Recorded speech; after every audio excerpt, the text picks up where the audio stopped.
This is a show I do weekly called 10 Topics with Joey G. This week's topic is comedy. Let's start with a joke. Laugh out loud jokes for kids. When I had my daughter, I got this as a gift for dad jokes. Although my comedy has been very dad joke centric anyway, but let's just grab one at random. Um, when does the road get angry? When someone crosses it. That's bad. That's such a bad one. Why did the Sally's computer keep sneezing? Because it had a virus. I mean, you guys get it. You guys get it. You get what these kind of jokes are. My favorite dad joke is two peanuts were walking in a park and one was assaulted. I think that's very funny because it's assaulted peanut. Um, if you know, this is another joke book I got. It's called Dirty Jokes. But this one might be a little too risque for now, but this is a fun one. They actually did a full series of these.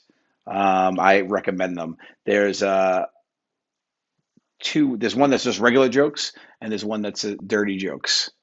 So you could do either one. You do this one if it's all adults, and this one if it's children. I'll go with this one. Let's see if there's anything good in here. Dirty jokes, regular jokes, not dirty jokes. I mean, a joke's hard to tell though, to be honest. Because timing's everything. And a lot of people can't tell a joke. One of the worst situations is when you're trying to tell a joke. Well, you're listening to a joke and you're waiting for it to get funny and it just doesn't happen. I have a lot of friends who tell jokes that way. None that you know.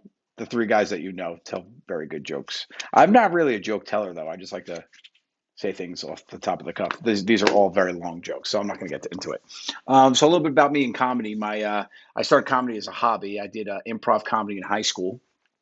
Um, Here's a true story about how I got into comedy. You ready? So Sal and Murr and Q, but I was closer with Sal and Murr at the time in high school. We're doing a thing at Monsignor Farrell called the Improv Club. And I was always very quiet and kind of geeky, but I always like to make my friends laugh during lunch. And I was kind of quick and whatnot. So Sal was like, "You have to come, you have to come, you have to come to do improv." And the improv group would meet with some of our. We went to an all boy Catholic school, but there was sister schools, so some of the girls from other schools would come. And it was on Wednesday nights. They would do a just an improv jam where everybody would just hang out, and you get up, and the teacher would tell you a scenario, and you'd have to act out a scene. So I was so nervous, I didn't want to do it. And then Sal forced me to go. He said, "Trust me, you're going to be great. You got to go. You got to go." So Sal and Murr were there, and I went. And I remember the first scene I did. I was so nervous when I got up, and I had to play a waiter. I had to be on a date. I was playing a guy who was on a date with a girl that he wanted to get out of.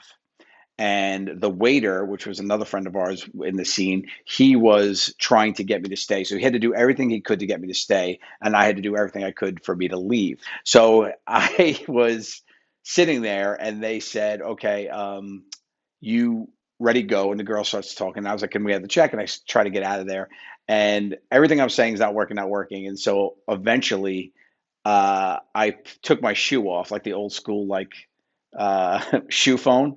That thank you for the big cards, like the shoe phone, like like secret agents had. And I was like, "Oh, I gotta go. Oh, yeah, yes, all right, I gotta go." And I left. And I said, "I'm a secret agent. I gotta get out of here." And I left. And everybody just thought it was so funny. Started laughing, and I was like, "Oh wow, that was such a cool thing." There was like 60 people in the room that I had didn't really even know. I only knew a couple of my friends, and everybody was laughing, and I got some applause. I was like, "Oh, this is cool to make people laugh." Fast forward, we did improv in high school.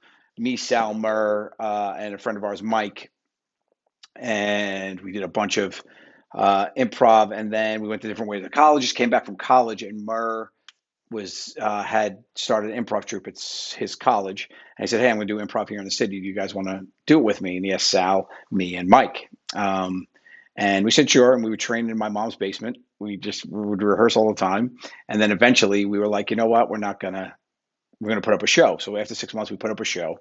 And in one of our first shows, Brian was one of our guest monologists, which basically just means they get up, the crowd gives the monologist a word to say, to tell a story, to inspire a story. He tells the story, and then all the improvisers act out, act out scenes from that story.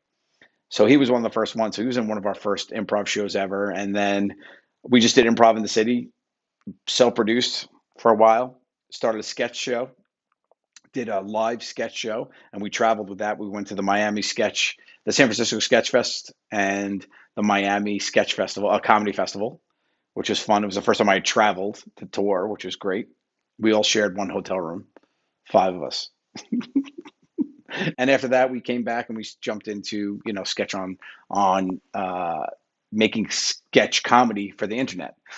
And that's where I really, really fell in love with comedy. I really loved editing and making comedic shorts, and just the impact you could get and the engagement you could get with people. We had started on MySpace. So it's like Facebook before it started for all you youngins out there. And you don't even know what Facebook is. So it's kind of like TikTok that wasn't 15 seconds and you can do this stuff to it. But so we started on there, and then it was good because we got comments, got to be able to talk to people and build a community of comedy, which was fun.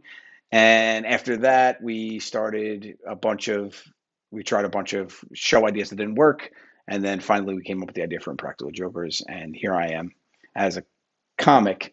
And then we established ourselves with the show, we were able to go back to our roots of live performance comedy, which was so much fun to tour for comedy. So you guys got to see us hopefully do that in a town near you. But that was a lot of fun to do, to go around when the world would allow us. And we'll get back to that at some point. So live performance has always been one of my favorite things to hear, to be there with the crowd, to feel the crowd and laugh has always been fun. So that's a little bit about me. That was a lot of the questions were asking how I got into comedy. It basically started as a hobby, and then I was fortunate enough to make it into a career. And I've now met all of you good people. So I'm going to get into some of the questions you guys asked. Again, I appreciate you guys being here to listen, and I appreciate, this is fun. So I hope you guys like it. At Matthew_Kopf asks, how real should comedy be? When you tell a joke about events in your life, do you need to use only true stories, some embellishment, or some be made up? There's a good book called Truth in Comedy, which I recommend for any aspiring comics out there. It's called Truth in Comedy. It's basically an improv book that kind of tells you about how to speak and pull from your own experiences. I think it's always great to use some sort of truth as a base and expand from there. I'm not talking about a joke that you tell. I'm talking about like when you're trying to entertain with a story. So I use my family a lot for my comedy. Because my very entertaining family. My mother was crazy and fun, and I think in every live show for the Jokers, I think I've told one big story about my mom, who was just phenomenal. She was a firecracker. So I do think it's good to come from a real place, but then you can embellish a little bit for jokes to bring stuff in. But if you tell a completely fabricated story and then try to pass it off as true, I feel like you get sniffed out really quick. And you want people to be able to come along for the ride. That's just my opinion. But there are some comics that are very successful in just making up stories. At Only G Jones asks on Twitter, did you ever have any other aspirations besides comedy, or did you always want to be a comedian? I never thought I'd be a comedian, especially growing up. I didn't think I was dorky. Didn't have really any friends. I wasn't particularly funny, but I wanted to be an architect for a hot minute because I was good with Legos. I thought that was the only requirement you needed. I was pretty good with Legos. I did a kick-ass Lincoln log house if I was pushed to the brink. But I also loved creative writing. I wanted to be an author. So if you wanted to write, which I do, I creative write on the side a lot. So I think those two things would be what I would say was my aspirations. I guess a writer and or an architect and or a guy that got played with Lincoln logs to build badass cabins for money. At AKDJ Nasty on Twitter, great handle. Where was the first place you performed? And as a bonus, what was that experience like doing what you love for the first time in front of people? I kind of touched on that.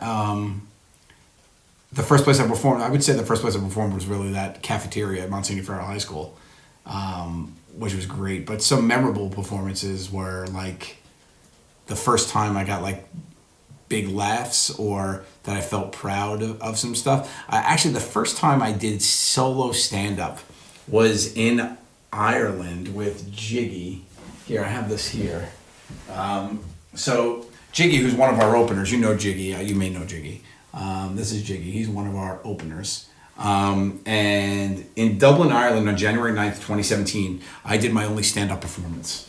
And what I mean by that is Jiggy is one of our openers. And I said to him, and this is why I love Jiggy, the commitment for a joke. I said to him, we were on a tour bus and Jiggy was opening for us. So he spends a week with us and we mess around.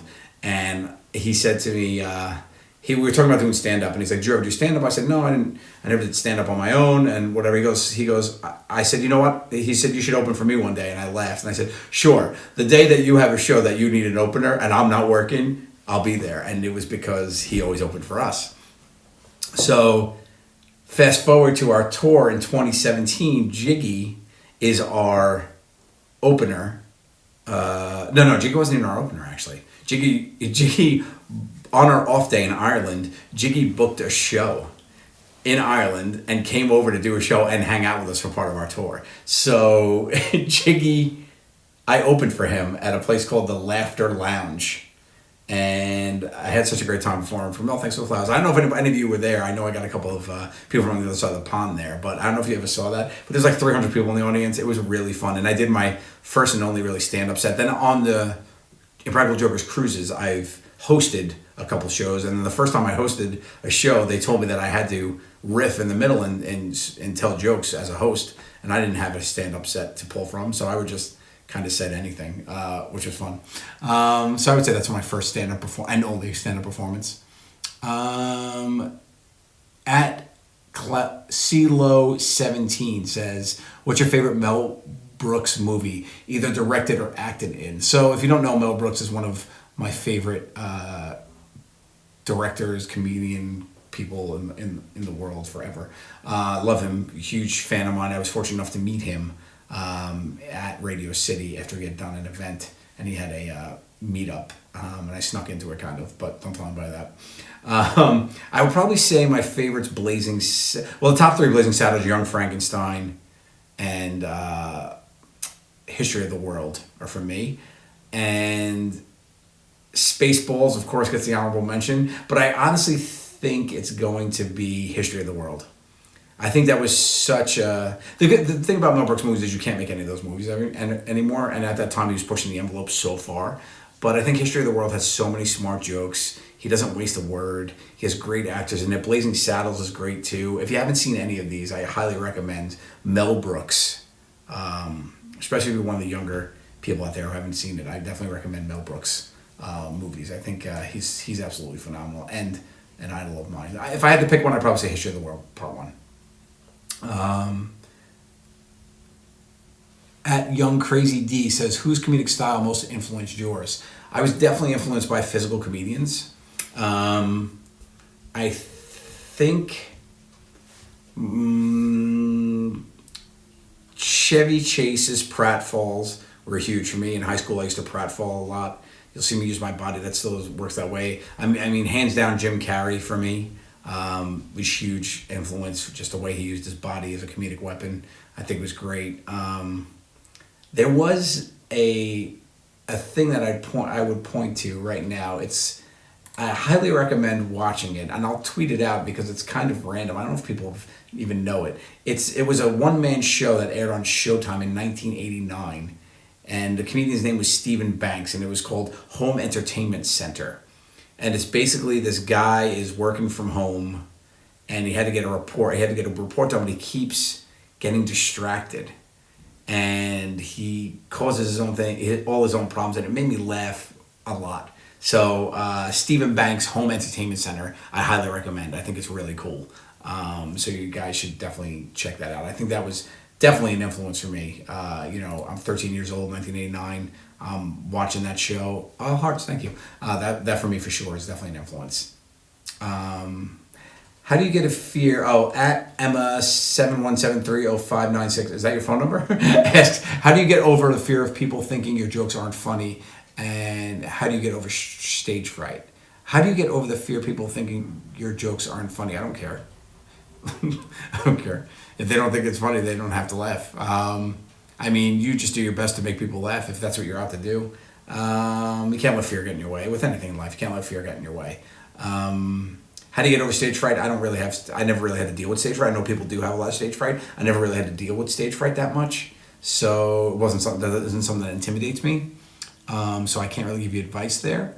But if you're a person, I would just say nobody ever, you know, nobody ever was successful at doing stand-up comedy without standing up. That's something that's always stuck with me. I've heard that, and I was like, oh, so you got to get up in front of the mic and you got to give it a shot. So don't let that fear cripple you. At Amber Carlance asks, what's your favorite memory of being a comedian? Hands down, it's Madison Square Garden. When the show was over, I took my daughter out and I waved to the crowd holding her in my arms when the show was over to our standing ovation that was happening, and she waved to the crowd. That was unbelievable. That was so cool, really cool. Also, what's also really cool was we had a show here in Long Island that was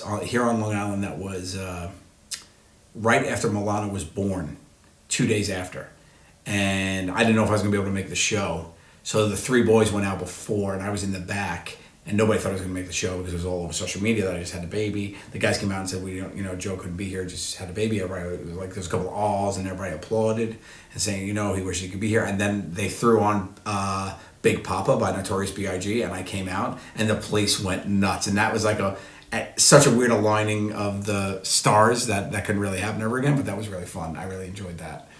So that was a really cool moment too. At Cat and the Dogs on Twitter says, what's your favorite comedy to watch that always cheers you up? Naked Gun. Hands down. Love Naked Gun. It's really funny. And also The Office, both the British and the Steve Carell version. Those are big for me. Ricky Gervais, I think, is fantastic. So that would be my answer there. At Pacman888, who made you laugh growing up? Tim Allen. His stand-up specials back in the day were great, and me and my father used to watch his show Home Improvement. I really loved Tim Allen. You might know him as Buzz from Toy Story at this point, but he had a show that I absolutely loved called Home Improvement.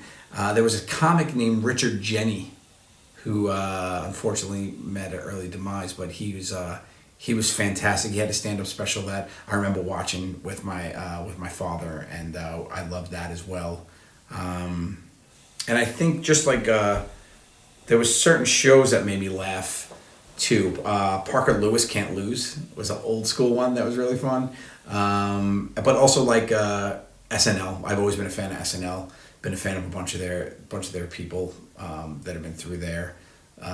Also the Wayans brothers made me laugh a lot. I mean, In Living Color was fantastic, and then also throughout everything they've done, the whole Scary Movie franchise that they jumped into and all that stuff. I really love them. So, okay, so now we'll move to the IG questions, the Instagram ones. At Ian.Weissman asks, what's a joke you have said that has made people laugh almost 100% of the time? Huh.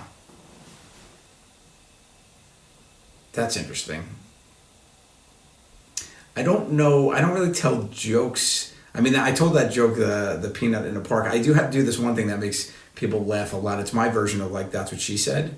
And we kind of all kind of say it, but and we make fun of it. Like if somebody says something weird, I'm like, that was my nickname in college. And for some reason, it always makes people laugh because it's so stupid. So I don't know. That's something I think that people laugh a lot at. I don't know if I have a joke. Really, that I don't know. I don't tell jokes. I kind of just go by inspiration of the moment. I will say a couple of the jokes I'm most proud of on Jokers that I did. One of them was completely in the moment. I think I just tweeted this about a month ago because somebody put the clip up. But we were filming at the Brooklyn Botanical Gardens, and we were pretending to work there. And Sal, it was Sal's turn, and for we made him tell the people that, Barack Obama here today. He's actually volunteering, and we made him say a couple jokes about Barack Obama.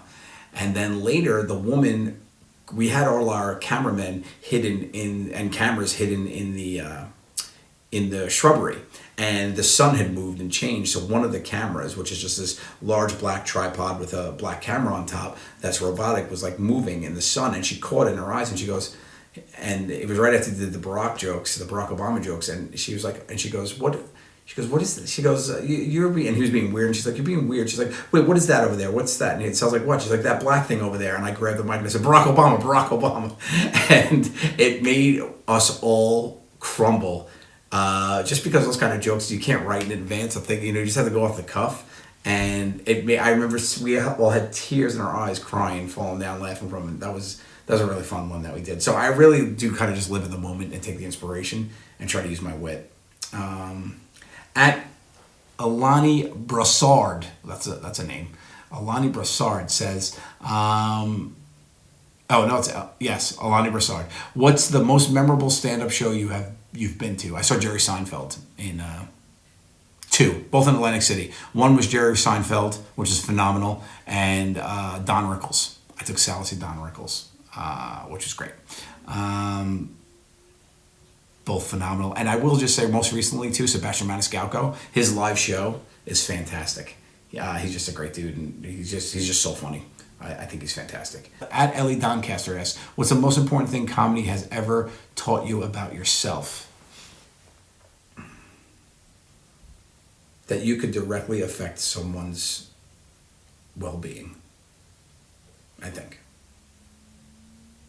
I think from all the stuff I've learned about the show and making people laugh and whatnot, and I get so many messages from people about how I've everything from gotten them through a tough time, through a breakup, through a death, in the family, losing of a pet, suicide thoughts, dark places, depression, all that stuff, how I've been there for them and I don't even know it. I mean, it doesn't get lost on me at all. I think it's so important to remember that my comedy and me making people laugh has helped people in a way that I could never expect. So I love you all for that, and I'm happy to do it.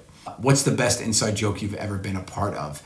At cherish_XOXO_ asks, what's the best inside joke you've been a part of? Inside joke. It had to be when we used to tip Murray. We used to change the tip amount on Murray's bills at restaurants. So we'd be at a restaurant and Murray would leave first, and we would just change the tip amount to be like if you put like $10 as a tip, we would change the 1 to a 4, so it would be $40. He would leave like a $40 tip. So we used to get Murray on that for a long time. That was really fun to be a part of. And that's all the time I have. Thanks so much, guys. I really appreciate you. I hope that this has helped entertain you a little bit to pass the time. Hang in there. Stay strong. It will get better. And I personally guarantee it. And if it doesn't, you could just come yell at me. So, and if you're wondering who I'm talking to you. Be well. I love you. Stay strong, and thanks for joining me on 10 Topics with Joey G. This was a fun one. I hope you enjoyed my little insight of comedy. Make sure that you check out the things I said to, and to remind you, please, you should Google and watch Stephen Banks' Home Entertainment Center. It's from 1989. It was great. Check out Mel Brooks movies now if you're at home. Some great stuff. If you're a Star Wars fan, Spaceballs is hysterical. History of the World is good. If you're a little bit younger, you might not get it. But then also take a look at Tim Allen and Richard Jennings' stand-up specials from back in the day. I think they were great too.